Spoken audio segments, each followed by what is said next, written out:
மக்களே, ஒரு சேடான நியூஸுங்க. தோனிக்கு இந்த ஜார்க்கண்ட் கவர்மெண்ட் ஒரு வீட்ட கிஃப்ட்டா குடுத்தாங்க.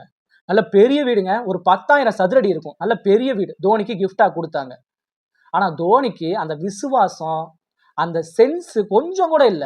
ஒரு கவர்மெண்ட்டே ஒரு வீட்ட நம்மளுக்கு கிஃப்ட்டா குடுத்துருக்காங்கன்னா, அந்த வீட்ட நம்ம எப்படி யூஸ் பண்ணிக்கணும், எப்படி தக்க வச்சுக்கணும் அப்படிங்கிறது தோனிக்கு சுத்தமா தெரியல. இப்போ நம்மளுக்கெல்லாம் பிளட் டெஸ்ட் எடுப்போம். யூரின் டெஸ்ட், இந்த வயித்துல ஏதாவது ஒரு test, MRI scan, CT scan இப்படி டெஸ்ட் எடுப்போம் இல்லையா? லேபு. அந்த வீட்ட லேபா வாடகைக்கு விட்டாரு. இல்ல தோனிட்ட தெரியாம தான் கேட்கிறேன். அந்த லேப்ல இருந்து வர வேஸ்ட்டுகள்லாம் டிட்ச்ல கலக்குமா? அந்த டிட்ச்ச நாய் நக்குச்சுனாலோ, கோழி கலச்சதுனாலோ, அந்த 2 உயிரினங்களுக்கும் ஆபத்து. அந்த லேப்ல இருந்து வர வேஸ்ட்ட எரிச்சோம்னா, அதிலிருந்து வர கெட்ட காத்து, நாம டெய்லி சுவாசிக்கிற காத்துக்குள்ள போயி, நுரையீரல பாதிச்சு, நம்ம மனுஷங்க உயிருக்கு ஆபத்து. அந்த வேஸ்ட்டுகள கொண்டு போய் மக்கள் புழங்குற இடத்துல போட்டோம்னா, மக்களுக்கு எய்ட்ஸ் பிரச்சனை வரும். ஹெச்ஐவி பிரச்சனை வரும். இதெல்லாம் தோனிக்கு தெரியலையா? அப்படிங்கிறது எனக்கு சுத்தமா தெரியலைங்க. இப்போ ஒருத்தங்கள நம்மளுக்கு புடிச்சு போச்சுன்னா, அவங்கள ரொம்ப நம்ம லைக் பண்றோம்னா, ரொம்ப நம்புறோம்னா, அவங்க பண்ற கெட்டது கூட நம்மளுக்கு நல்லதா தாங்க தெரியும். எக்ஸாம்பிளுக்கு சொல்லப்போனா, தோனி எப்ப இந்தியன் கேப்டனா வந்தாரோ, நம்ம சீனியர்ஸ் பிளேயர்ஸ் இருக்காங்கல்ல, சச்சின், சேவாக், கம்பீர் இவங்கலாம் ஃபீல்டிங் பண்ண முடியல. ஏன்னா வயசாயிருச்சு இல்லையா? அதனால இவங்க ரொம்ப வயசாயிருச்சுங்க. இவங்க நம்ம இந்தியன் டீம்ல வைக்க வேண்டாம் அப்படின்னு பிசிசிஐட்ட பேசி, இந்த சச்சின, சேவாக்க, கம்பீர இந்த ஒன் டேல விளையாட விடாம பண்ணது தோனினால தான். தோனி தான் பிளான் பண்ணி இவங்க 3 பேத்தையும் விளையாட விடாம பண்ணிட்டாரு. யுவராஜ் சிங் கிரிக்கெட் கரியரை தொலைச்சதுக்கு காரணமும் தோனி தான். இப்போ இந்தியா வந்து வேர்ல்டு கப் ஜெயிச்சிருச்சு. T20 ஜெயிச்சிருச்சு, 50 ஓவர் ஜெயிச்சிருச்சு. ரோஹித், விராட் ஜெயிக்க வச்சுட்டாங்கன்னு தான் சொல்லணும். ஏன்னா அவங்க 2 பேரும் தான் போட்ட பங்களிப்பு தான் இந்தியாவோட வேர்ல்டு கப் வாங்குனதுக்கே ஒரு பலனே. இப்போ தோனி கிட்ட கேட்குறாங்க. விராட் கோலியும், ரோஹித் சர்மாவும் சேர்ந்து நம்ம இந்தியாவுக்கு வேர்ல்டு கப் வாங்கி குடுத்துட்டாங்க. இத பத்தி என்ன நினைக்கிறீங்க? அப்படின்னு கேட்குறாங்க ஏர்போர்ட்ல. தோனி அது கொஞ்சம் கூட ஒரு ரெஸ்பான்ஸ், ஒரு ரெஸ்பெக்ட்டே குடுக்கல ஒரு பத்திரிகையாளர்களுக்கு.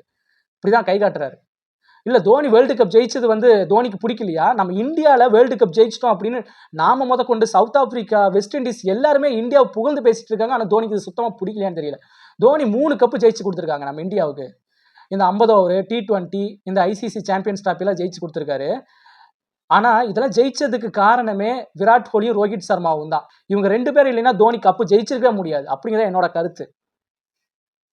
இப்போ தோனி வந்து வந்ததுக்கு அப்புறம் தான்ப்பா இந்தியா வந்து ஒன் டே ஜெயிக்குது, T20 ஜெயிக்குது, ஐசிசி சாம்பியன்ஸ் டிராபி ஜெயிக்குது. தோனி வந்ததுக்கு அப்புறம் தான் இந்தியா வேற லெவல்ல பேர் வாங்குது. தோனி வந்ததுக்கு அப்புறம் தான்ப்பா அ இந்த ஸ்டம்பிங் அதிகமாகி இந்தியா அதிக விக்கெட்ஸ் எடுக்குது. இதுவரைக்கும் தோனி தாங்க ஃபர்ஸ்ட் ஸ்டம்பிட் பண்ண முக்கியமான வீரர்களே முதல் வீரரு. அது மட்டும் இல்லைங்க. தோனி 7வது, 8வது பிளேயர்ஸா இறங்கி 10,000 ரன் அடிச்சிருக்காரு. இதுவரைக்கும் யாருமே இந்த 8வது, 7வது பிளேஸ்ல இறங்கி 10,000 ரன் அடிச்ச வீரர்கள் ஒருத்தர் கூட பார்க்க முடியாது. தோனி தான் அதுல டாப் 1ங்க. இந்த மாதிரி நெறைய தோனி சாதனைகள் பண்ணனால தான் இந்த ஜார்க்கண்ட் ஸ்டேட் வந்து தோனிக்கு ஒரு வீட்ட கிஃப்ட்டா குடுத்தாங்க. ஆனா தோனி வந்து அத தப்பா யூஸ் பண்ணிக்கிட்டாரு. இப்போ அந்த வீடு மேல கேஸ் போயிட்டு இருக்குங்க. தோனி மேல கேஸ் போயிட்டு இருக்கு. இப்போ வந்து ஐபிஎல்ல வந்து தோனிக்கு வந்து 4 கோடிக்கு ஏலம் எடுத்திருக்காங்க தோனிய. தோனிக்கு வந்து இந்த சப்ப வலிங்கர் அப்படிங்கிறதுனால தோனியோட பேட் 1.5 கிலோ இருக்கும். அதனால தோனி 1.5 கிலோ பேட்லாம் தூக்கி அடிக்க முடியாது. நான் 1 கிலோவா அந்த பேட்ட வெயிட்ட கம்மி பண்ணிக்கிறேன் அப்படின்னு 1 கிலோவா வெயிட்ட கம்மி பண்ணி தோனி 23ஆம் தேதி மும்பை இந்தியன்ஸ் கூட விளையாட போறாருங்க. ருத்ராஜ் தான் கேப்டன்சி. எப்படி இருக்குன்னு பார்க்கலாம். அது மட்டும் இல்லைங்க. நம்ம சிஎஸ்கேவுக்கு நியூ கோச் எடுத்திருக்கோம். ஸ்ரீதர் ஸ்ரீராம் எடுத்திருக்கோம்.